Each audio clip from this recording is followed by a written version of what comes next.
નીચાની જેવી રીતે તમે વાત કરી ડેફિનેટલી આપણે સેક્ટરથી જ શરૂઆત કરશું તો સિમેન્ટ સેક્ટર્સ પર નોમુરાનો એક રિપોર્ટ આવતો જોવા મળ્યો છે. તેમનું કહેવું છે કે જાન્યુઆરીમાં ખાસ કરીને સિમેન્ટના પ્રાઇસમાં ₹2 પ્રતિ બેગના એક વધારા કરવામાં આવ્યા છે, જેને કારણે કરીને માર્કેટમાં એક રિકવરીના સંકેતો તેઓ અહીંયા જોઈ રહ્યા છે. એટલું જ તેમનું પણ કહેવું છે કે જાન્યુઆરીમાં ખાસ કરીને ઇસ્ટર્ન જે એરિયા છે તેમાં ટ્રેડ પ્રાઇસ જે છે તે MOM ધોરણે ₹5 પ્રતિ બેગ વધાર્યા છે, પરંતુ સામે અગર QOQ ધોરણે જોવા જશો તો ત્યાં ₹5 પ્રતિ બેગનો ઘટાડો જોવા મળ્યો છે.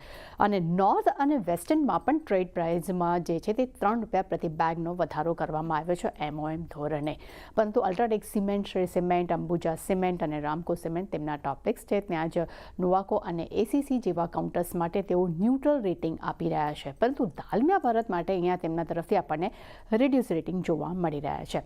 ત્યારબાદ શહેર પર નજર કરશું તો ટાઇટન પ્લસ સિટીના રિપોર્ટ પર નજર કરીએ. અહીંયા આપણને ન્યુટ્રલ રેટિંગ જોવા મળ્યા છે. લક્ષ્યાંક તેમને ₹3600 પ્રતિ શેર કર્યા છે. તેમનું માનવું છે કે જ્વેલરી ગ્રોથ જે છે તે YOY ધોરણે 26% વધ્યો છે. ખાસ કરીને તહેવાર અને લગ્નની સિઝનનો એક મજબૂત માંગ વધી છે, તેને કારણે કરીને એક Q3ના અપડેટ્સ એક પોઝિટિવ જોવા મળ્યા છે. એટલું જ નહીં, તનિષ્ક માટે સ્ટોર્સના જે વિસ્તરણ કર્યા છે તે એક મજબૂત ગ્રોથ તરફ લઈ જઈ રહ્યું છે. એટલું જ નહીં, કેરેટલિનનો પણ 25% ગ્રોથ જોવા મળ્યો છે અને તેમના બાકીના જેટલા પણ સેગમેન્ટ છે તેમાં એક મિશ્ર ગ્રોથની તેમને વાત કરી છે, પરંતુ ઓવરઓલ એક પોઝિટિવ રિપોર્ટ્સ કહી શકાય. ત્યારબાદ ઝોમેટો પર જેફરીસના રિપોર્ટ પર નજર કરશો. અહીંયા રેટિંગ આપણને ડાઉનગ્રેડથી હોલ્ડ કરતા જોવા મળ્યા છે, પરંતુ આ લક્ષ્યાંક તેમને ઘટાડ્યા છે. તેમને ₹335 પ્રતિ શેરથી ઘટાડીને ₹275 પ્રતિ શેર કર્યા છે.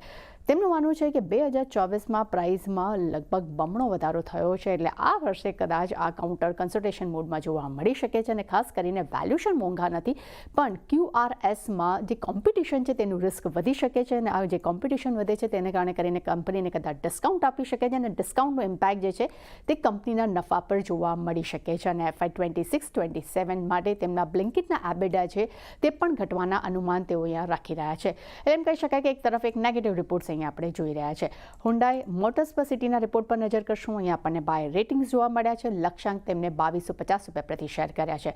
તેમનું માનવું છે કે પ્રીમિયમાઇઝેશન પર ફોકસ રાખી રહ્યા છે, તેને સાથે જ એક્સપોર્ટ પણ વધવાની તેઓ ધારણા આપી રહ્યા છે. અને એટલું જ નહીં, આ નવા પ્લાન્ટ્સની જે ક્ષમતા વિસ્તારને કારણે કંપનીના વોલ્યુમમાં ગ્રોથ જોવા મળી શકે છે. એટલે એક પોઝિટિવ રિપોર્ટ્સ અહીંયા આપણને હુન્ડાઈ મોડલ્સ માટે જોવા મળી રહ્યો છે.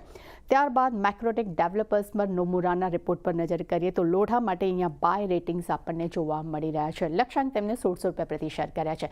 તેમનું માનવું છે કે Q3 બિઝનેસ અપડેટ્સમાં ઓપરેશનલ પ્રદર્શન જે છે તે મજબૂત રહ્યું છે. પ્રી સેલ્સ પણ લગભગ 4,510 કરોડ રહ્યું છે, અને કંપની માટે આ ક્વાર્ટર ખૂબ જ શાનદાર જોવા મળ્યું છે. ત્યારબાદ ONGC પર CLSAના રિપોર્ટ પર નજર કરશું. અહીંયા આપણને રેટિંગ અપગ્રેડ થતા જોવા મળે છે. આઉટ પરફોર્મ કર્યા છે. લક્ષ્યાંક તેમને ₹360 પ્રતિ શેર કર્યા છે.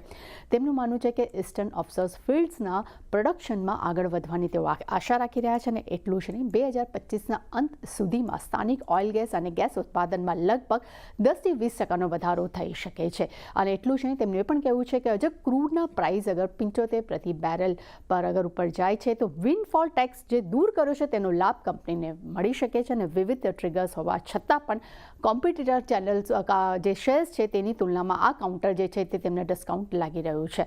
અને ઓવરઓલ તેમનું એ પણ કહેવું છે કે આ શેર્સમાં 6%ના એક આકર્ષક વિન્ડ ઇલ્ડની પણ તેઓ અહીંયા વાત કરી રહ્યા છે. એટલે ચાંદની ઓવરઓલ જેટલા પણ શેર્સ અને સેક્ટર્સ પર ડિસ્કશન કર્યું છે બ્રોકરેજ રિપોર્ટમાં, એ દરેક પર આજે આપણને સારું એક્શન જોવા મળી શકે છે. જી, તૃપ્તિ.